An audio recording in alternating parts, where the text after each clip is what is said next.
কিন্তু একটা কথা, আজকে সরকার না, ডক্টর ইউনূস সাহেবের নাম বিক্রি করে আপনারা সবাই উপদেষ্টা হয়ে যাচ্ছেন।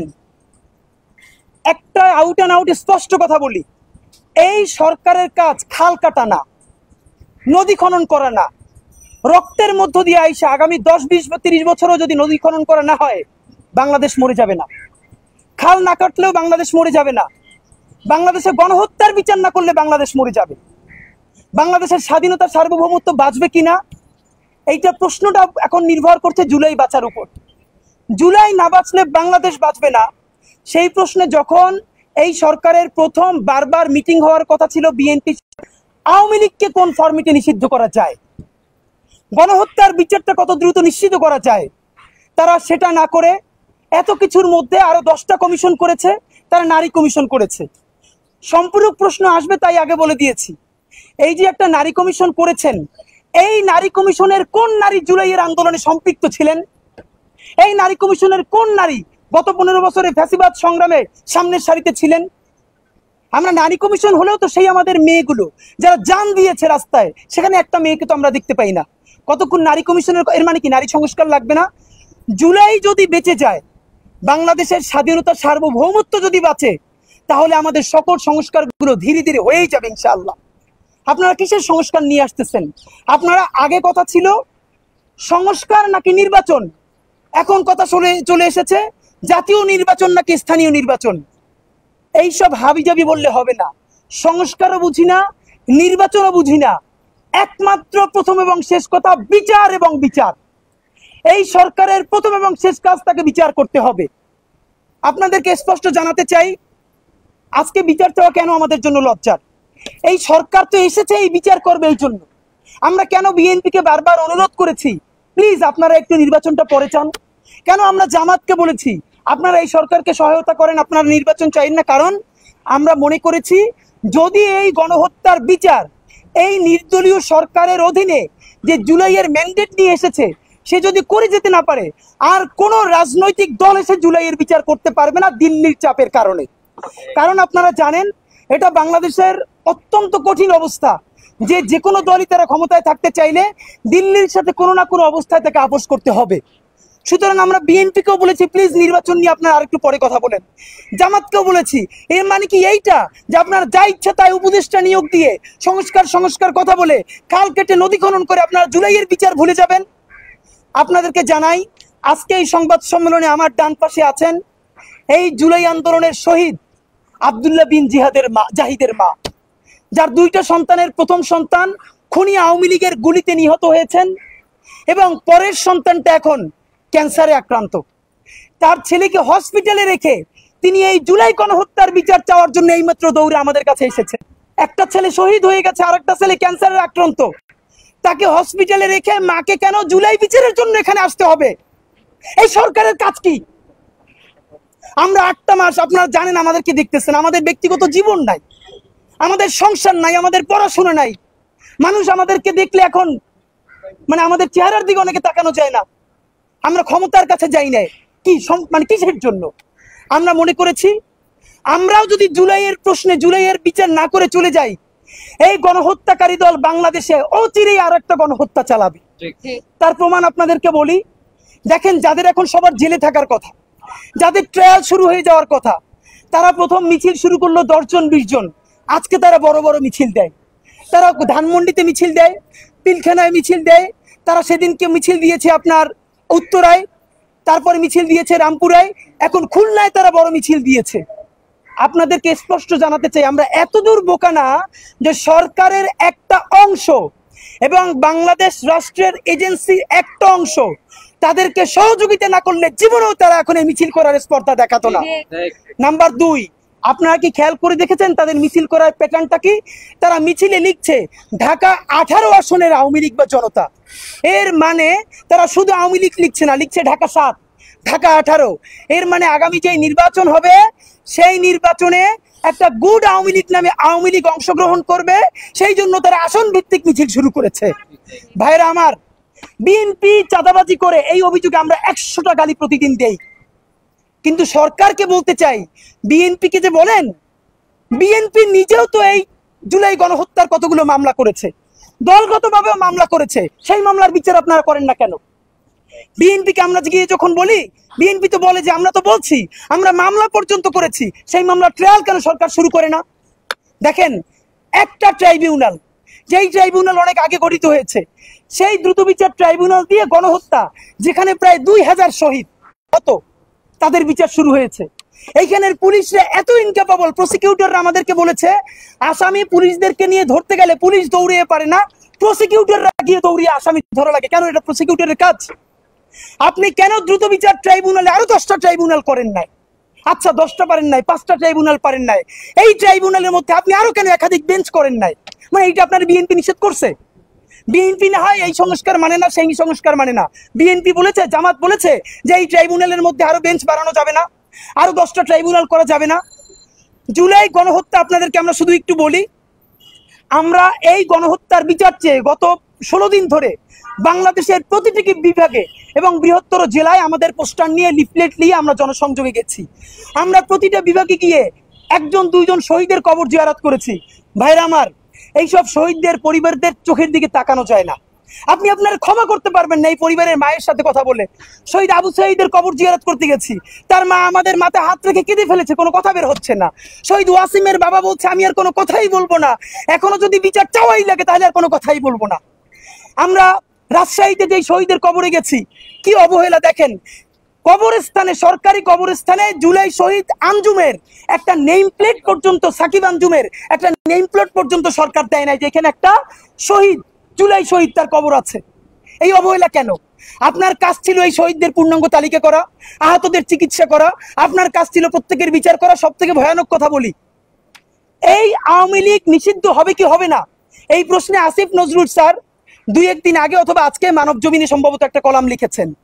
আমি তার কলাম পড়ে যেটুকুন বুঝেছি, যে আমরা নিজেরাও তো বলেছি যে এক্সিকিউটিভ অর্ডারে আওয়ামী লীগকে নিষিদ্ধ করা যাবে না। এই আওয়ামী লীগ জামাতকে এক্সিকিউটিভ অর্ডারে করেছে, এটা আমরা মানি না। হয়তো আপনি তাকে নিষিদ্ধ চান কিনা, আপনি জনগণের ভোট নেন, আপনি গণভোট করেন।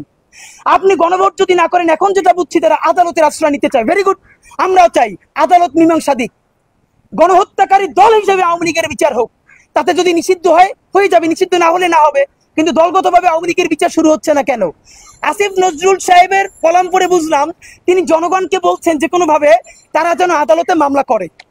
আমরা আপনাকে বলতে চাই, জনগণ এখনো গিয়ে আদালতে মামলা করবে, আপনারা করেন কোন ছাতা ওখানে বসে? রাষ্ট্র নিজেবাদী হয়ে মামলা করে না কেন? যেই রাষ্ট্র আমাদের ইন্টারে পড়া ফাইয়াজ, ওর এখন পর্যন্ত ওর মামলা তুলে নেওয়া যাচ্ছে না, ওর প্রতিবেদন নিয়ে ও আইন উপদেষ্টা বলছেন এটা স্বরাষ্ট্র উপদেষ্টা না করলে তারা কিছু করতে পারবে না। এত আইন বোঝেন, তাহলে এই আইন দিয়ে এখন পর্যন্ত আওয়ামী লীগের বিরুদ্ধে রাষ্ট্র নিজেবাদী হয়ে মামলা করে না কেন? ভুং বাং বুঝাই লাভ নাই। একটা কথা বলি, সংস্কারের নাম দিয়া বিএনপি কে কর্নার করা যাবে না, জামাত ইসলামীকে কর্নার করা যাবে না, ছাত্রদল ছাত্র শিবিরকে কর্নার করা যাবে না। এই আওয়ামী লীগ নিজেরা বট হয়ে নাম দেয় এনসিপি, গালিগালাজ করে বিএনপি রে, নাম দেয় পেজের বিএনপি, গালিগালাজ করে জামাত রে, নাম দেয় পেজের জামাত, গালিগালাজ করে এনসিপি রে। এর মানে বিএনপির মধ্যে, জামাত ইসলামের মধ্যে, এনসিপির মধ্যে, বাংলাদেশের প্রত্যেকটা দেশপ্রেমিক রাজনৈতিক শক্তিগুলোর মধ্যে একটা অনৈক্য তৈরি করাই হলো এখন তাদের প্রধান উদ্দেশ্য। আমরা আপনাদেরকে বলতে চাই, বিএনপিকে আমরা ব্ল্যাঙ্ক চেক দেই না, জামাতকে ব্ল্যাঙ্ক চেক দেই না, আমি আমার বাপেরই তো ব্ল্যাঙ্ক চেক দেই না, কিন্তু এটা আমাদেরকে মানতে হবে এই জুলাইয়ের জন্য সম্মুখ সারির যোদ্ধা কিন্তু তারাই, উপদেষ্টারা নয়। সুতরাং আজকে যদি এই সরকার, আজকে যদি আওয়ামী লীগ ব্যাক করে, তাহলে এই উপদেষ্টারা কিন্তু কেউ জেনেভায়, কেউ ওয়াশিংটনে কিন্তু তারা পার পেয়ে যাবেন, বিভিন্ন আন্তর্জাতিক এজেন্সির তারা কিন্তু উপদেষ্টা হয়ে যাবেন। মার খাবে কিন্তু বিএনপি, জামাত, শিবির, ছাত্রদল, এনসিপি এবং আমার এই আপামর জুলাই যোদ্ধারা। সুতরাং ভাইয়েরা আমার, আপনাদেরকে আমরা একটা কথা জানাই, বাংলাদেশের প্রতিটা বিভাগ থেকে হাজার হাজার মানুষের কাছে, রিক্সাওয়ালার কাছে, ভ্যানওয়ালার কাছে, সবজিওয়ালার কাছে, জুলাই যোদ্ধার কাছে লিফলেট নিয়ে গেছি। জুলাই আমরা 1 লাখের বেশি শুধু লিফলেট বিতরণ করেছি, ছুঁড়ে মেরে না, হাতে দিয়ে কথা বলে। প্রত্যেকটা মানুষ আমাদেরকে বলেছে এই সরকারের প্রধান কাজ জুলাই গণহত্যার বিচার করে যেতে হবে। এই সরকার যদি জুলাই গণহত্যার বিচার না করে যায়, তাহলে এই হত্যাকাণ্ডের বিচার কোনোদিনই হবে না।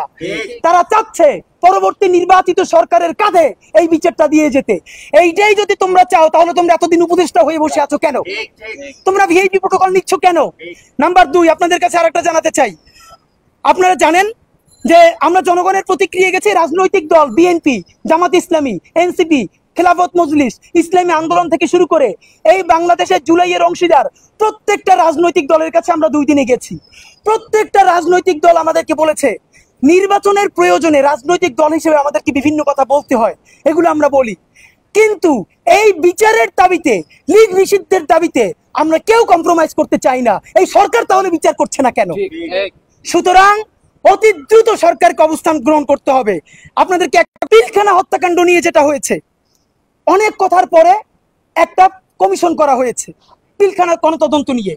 এই পিলখানা গণতদন্তের পরে সেইখানে একটা ধারা রাখা হয়েছে, যতগুলো বর্তমান মামলা চলমান আছে, বর্তমান কমিশন এই কোন চলমান মামলা নিয়ে কথাও বলতে পারবে না, তার সাক্ষীদেরকেও ডাকতে পারবে না, তার ভিকটিমদেরকেও ডাকতে পারবে না। কি ভাই, আপনি এইটার মাধ্যমে রাষ্ট্রের প্রত্যেক এজেন্সিকে কি আপনি দায় মুক্তি দিচ্ছেন? কথার কথা, দায়ের দায় আপনি একটা কমিশন করেছেন, সাক্ষীকেও ডাকতে পারবে না কথা বলার জন্য, যার বিরুদ্ধে অভিযোগ করা হয়েছে তাকেও ডাকা যাবে না। ডাকবে কারে? আমারে? মানে এটা কেমন মকারি? জানা গেছে তাপসের গাড়িতে পর্যন্ত একজন সেনাবাহিনীর অফিসার পিলখানা, তার স্ত্রী আমাদের সাথে কথা বলেছে, তাপসের গাড়িতে তাকে উঠিয়ে গুম করা হয়েছে। এইটার সাথে সেনাবাহিনীর তৎকালীন একটা অংশ জড়িত ছিল। তাহলে তাদেরকে দায় মুক্তি দেওয়া কি আমাদের এই সরকারের দায়িত্ব? পারলে বিচার করেন, না পারলে সংবাদ সম্মেলন করে বলেন অমুক অমুকে বিচারে বাধা দেয়, দেশ ছেড়ে চলে যায়, আল্লাহ হাফেজ। প্রত্যেকটা চান কি এইটা আমাদেরকে ক্লিয়ার করেন। নাম্বার 2, শাপলা নিয়ে সব থেকে ভয়ানক কথাবার্তা।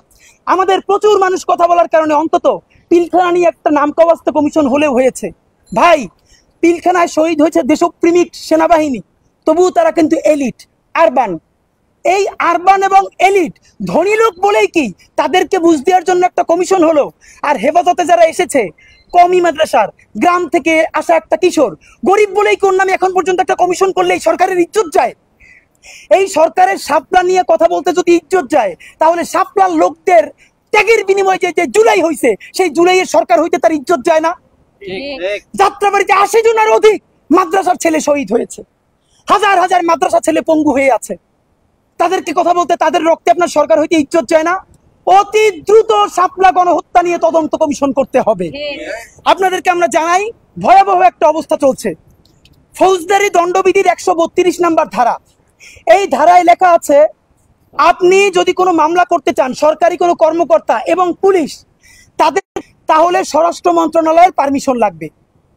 ভয়াবহ অবস্থা হলো, যেই পুলিশের উপরে কেউ আক্রমণ করে নাই জুলাই আন্দোলনে, অতর্কিতভাবে মাথায় গুলি করে, বুকে গুলি করে হত্যা করেছে, এবং তাকে কেউ একটা লাঠি দিয়েও আক্রমণ করে নাই, তার ছবি আছে, ভিডিও আছে, শহীদ পরিবার মামলা করতে গেছে।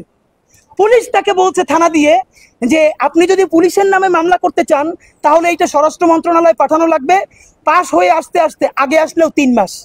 এর চেয়ে আপনি কাজ করেন এখানে আওয়ামী লীগের কারণে আমি মামলা করে দিয়ে যান।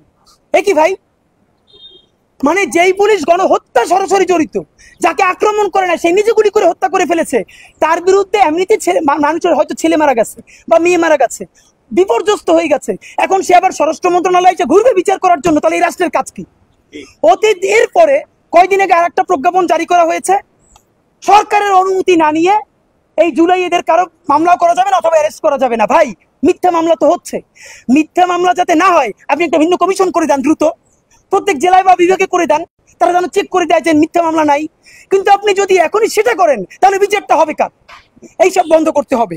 আপনাদেরকে জানাই আগামী 25শে এপ্রিল শাহবাগে বিকেল 3টায় জুলাই পিলখানা এবং শাপলা গণহত্যার বিচার এবং গণহত্যাকারী আওয়ামী লীগ নিষিদ্ধের দাবিতে ইনকিলাব মঞ্চ এই শহীদ সমাবেশ ডেকেছে। আমরা এখন পর্যন্ত লক্ষ লক্ষ মানুষের কাছে ফিজিক্যালি গেছি, তাদের মতামত নিয়েছি। শতাধিক শহীদ পরিবার ইনশাল্লাহ সেই দিন স্টেজে উপস্থিত থাকবেন। আমরা ইনকিলাব মঞ্চ ঘোষণা করেছি আমাদের কেউ সেদিন আমরা স্টেজে থাকবো না। যত আমন্ত্রিত অতিথি আসবেন তারাও কেউ স্টেজে উঠবেন না, শুধু কথা বলে নেমে যাবেন। সেই দিন স্টেজ থাকবে শুধু জুলাই পিলখানা এবং শাপলা গণহত্যার শহীদ পরিবারেরা। সরকারকে স্পষ্ট হুঁশিয়ারি দিয়ে বলতে চাই, 9 মাস প্রায় পার হয়ে চললো, বিচার শুরুও করেন নাই, বিচার না করে খাল কাটতেছেন। এই প্রোগ্রাম ইনকিলাব মঞ্চের প্রোগ্রাম নয় যে বলবেন 5 দিন আগে ঘোষণা করেছি। 1.5 মাস আগে ঘোষণা করেছি, লিফলেট দিয়েছি, পোস্টার দিয়েছি, এমন কিছু নাই করি নাই। আগামীকালকে সারা ঢাকা ট্রাক নিয়ে মাইকিং করব। আপনাদেরকে স্পষ্ট জানাতে চাই, শুক্রবার শাহবাগের সমাবেশে কি হবে এইটার সিদ্ধান্ত নেবে শুধু শহীদ পরিবারেরা। ইনকিলাব মঞ্চ সিদ্ধান্ত নেবে না, জনতাও সিদ্ধান্ত নেবে না। যদি শহীদ পরিবার বলে এই বিচার করার জন্য এখন আমরা সংসদ অভিমুখে রওনা করব, আমরা তাদের সাথে যাব। যদি শহীদ পরিবার বলে এই বিচার চাওয়ার জন্য আমরা এখন যমুনায় ডক্টর ইউনূস সাহেবের কাছে যাব, আমরা জীবন দিয়ে হলেও যাব। এই শহীদ পরিবার যদি বলে এই বিচার না হওয়া পর্যন্ত শাহবাগে শুয়ে থাকবো, লড়বো না, আমরা জীবন চলে গেল তাদের সাথে শাহবাগে অবস্থান করব। ভাই, এই প্রোগ্রাম ইনকিলাব মঞ্চের নয়, এই প্রোগ্রাম প্রায় 2000 শহীদের পরিবারের প্রোগ্রাম। এই প্রোগ্রাম হাজার হাজার অন্ধবন্ধুর প্রোগ্রাম। এই প্রোগ্রাম পিলখানায় যাদের লাশ জ্বালিয়ে দেওয়া হয়েছে তাদের শহীদদের প্রোগ্রাম। এই প্রোগ্রাম শাপলা গণহত্যায় যাকে হত্যা করে তার লাশ গুম করতে দেওয়া হয়েছে তার বাবা মায়ের প্রোগ্রাম।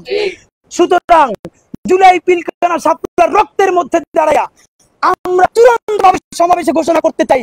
এই জন্যই আজকে সংবাদ সম্মেলনে বলতে চাই, সরকার বাহাদুর, ওই দিন যদি এসে বলেন যে আপনারা আমাদেরকে আগে জানান নাই কেন, ভালো করে জানাইলাম।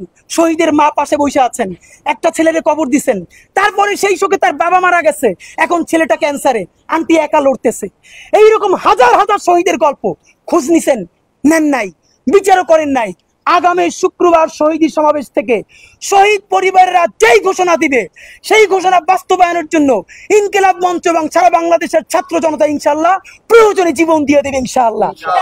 তার আগে এই সরকারকে বিচার কোন প্রক্রিয়ায় যাবে, লিগ নিষিদ্ধ কোন প্রক্রিয়ায় যাবে, অতি দ্রুত ঘোষণা করতে হবে। হাত ধরা লাগে, পা ধরা লাগে। সরকার বাহাদুর, শুক্রবার সমাবেশে যেন আপনাদের পক্ষে একটা ঘোষণা দিতে পারি বিচার নিয়ে, সেই ব্যবস্থা করেন। যদি সেই ব্যবস্থা না করেন, শহীদ পরিবার যদি আপনাদের বাসায় গিয়ে উঠতে চায়, গুলি করতে পারবেন, তাদেরকে ছেড়ে আমরা ইনশাল্লাহ যাব না। সারা বাংলাদেশ থেকে প্রত্যেকটা বিভাগ থেকে শহীদ সমাবেশের জোয়ার আসবে। সেই পর্যন্ত আপনারা সবাই আমাদের সাথে থাকবেন। ইনসাফ নিশ্চিত করতে হবে। জুলাই বাঁচলে বাংলাদেশ বাঁচবে। সেই পর্যন্ত সবাইকে ধন্যবাদ। বাংলাদেশ জিন্দাবাদ, ইনকিলাব জিন্দাবাদ।